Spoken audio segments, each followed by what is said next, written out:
nouvelle. Je vais peut-être, j'ai bien dit peut-être me marier. Et vous savez avec qui? Non! Avec Simon. Parce que Simon, il est aussi bon qu'il est ronchon, mais il a un don. Le don de m'énerver. Bon, c'est pas grave. Par contre, je tenais à vous dire que l'histoire que je vais vous raconter, c'est la vraie histoire de ma vie. Je veux dire, elle est vraie du début à la fin. D'ailleurs, tout mon spectacle, qui dure 1h30 normalement, il est vrai, c'est toutes les histoires que m'a fait Simon depuis l'âge de 17 ans à maintenant que j'en ai 50, ok?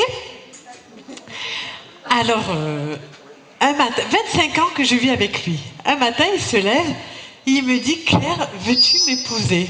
Oh là là, j'y croyais pas mes oreilles. Bien sûr, j'allais dire oui, j'étais toute excitée et tout, j'allais dire oui, puis non, je me suis ressaisie. J'ai dit, il faut se faire désirer un petit peu. Je dis, Simon, je sais pas, je vais réfléchir et tout. Et je me suis rappelé le coup qu'il m'avait fait 15 jours auparavant. Il y a 15 jours, j'étais à Paris pour mon travail et je prends l'avion donc pour redescendre. Tout se passe bien, me voilà dans l'avion.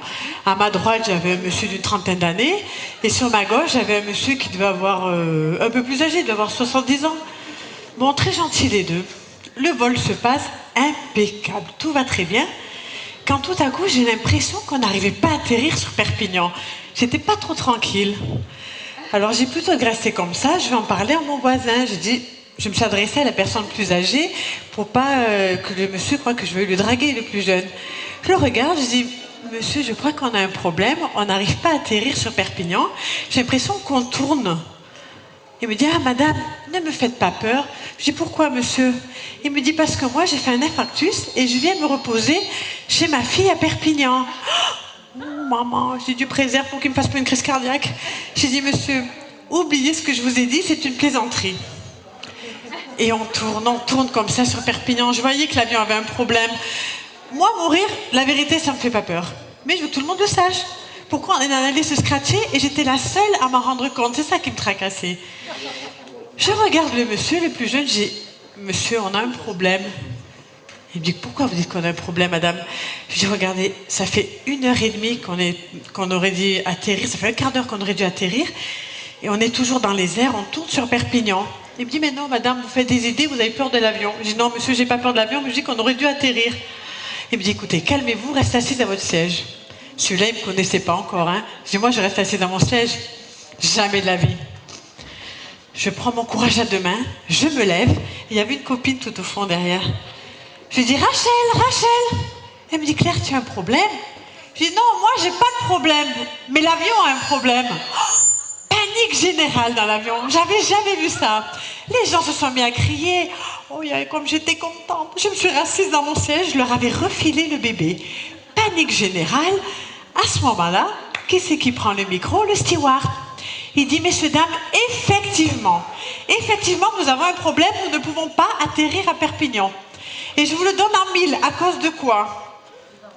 Voilà, à cause de la tramontane. C'est pas grave, on nous a fait atterrir sur Montpellier. C'était pas un problème. Mais moi, je savais que Simon, ça allait l'énerver, parce que Simon, il est très, très nerveux. J'ai dit, ça fait rien. De toute façon, j'avais pas le choix. Hein. J'ai dit, je vais avec eux jusqu'à Montpellier. Sur ce, le pilote, on entend au micro dire, la personne qui a mis la panique dans l'avion est priée de se présenter dans le cockpit. Ah, les enfants, j'avais honte. Je vous jure, j'avais honte. Mais j'assumais. Moi, quand je fais, j'assume. Je vais voir le monsieur, je lui dis, bonjour monsieur. Il me dit, madame, pourquoi vous avez ça dans l'avion? On n'arrive pas à les calmer. Ils sont tous en panique. J'ai dit, mais monsieur, moi, si vous m'aviez dit la vérité, il n'y avait aucun problème, je serais restée dans mon siège. Mais là, vous m'avez rien dit, j'ai cru qu'on allait se scratcher, qu'on allait tous mourir ensemble. Il me dit, mais non, madame, il ne faut pas paniquer comme ça. Et tout. Bon, ouais. Il me dit, qu'est-ce qu'on fait maintenant? Je dis, monsieur, vous me laissez carte blanche ou pas? Il ne me connaissait pas encore, le pauvre le pilote. Il m'a dit, mais bien sûr, madame, est-ce que je peux rester debout jusqu'à l'atterrissage? Il m'a dit, aucun problème. Ok, il n'y a pas de souci. Et à ce moment-là, vous vous rappelez, à l'époque, c'était la folie de Jean-Jacques Goldman. Et alors là, avec tout l'avion, moi j'étais debout comme ça, je passais dans les allées et on s'est tous mis à chanter.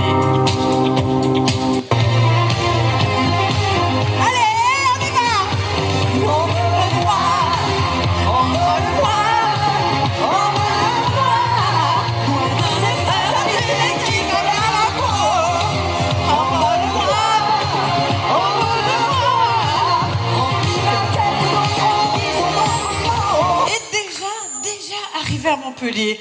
Le volet était trop court. Ça fait rien, on rentre dans le bus et on continue la fête dans le bus parce qu'après les gens ils étaient plus fous que moi. Et là on se met à chanter Gilbert Montagnier. Qui c'est qui n'aime pas Gilbert Montagnier? Et qu'est-ce qu'on a chanté?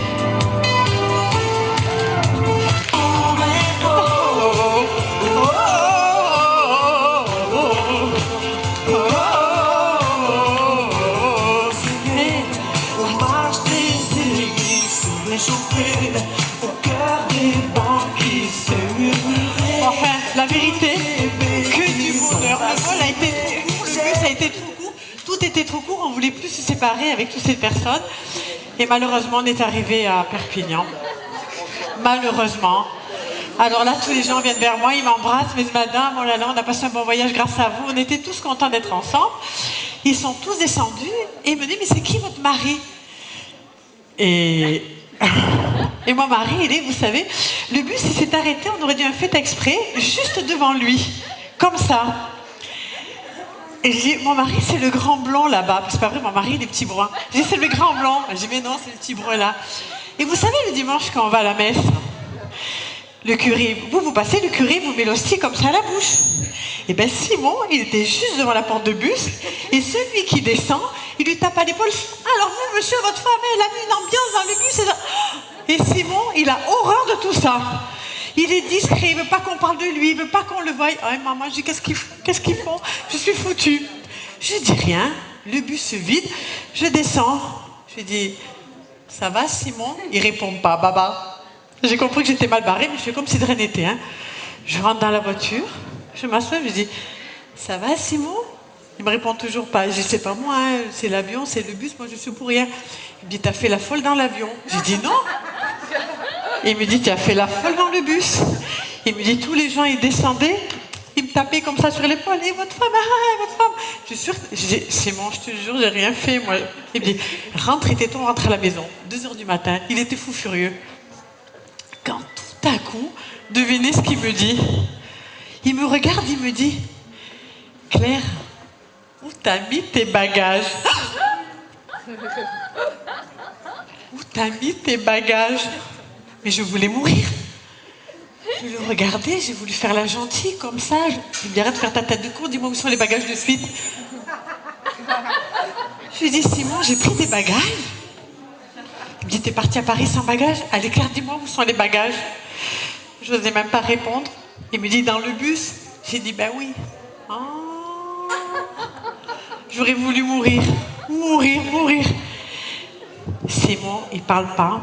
Il accélère, juste derrière le bus, il fait appel de phare. Le monsieur du bus ne comprenait rien. Simon, il double le bus, il lui fait une queue de poisson.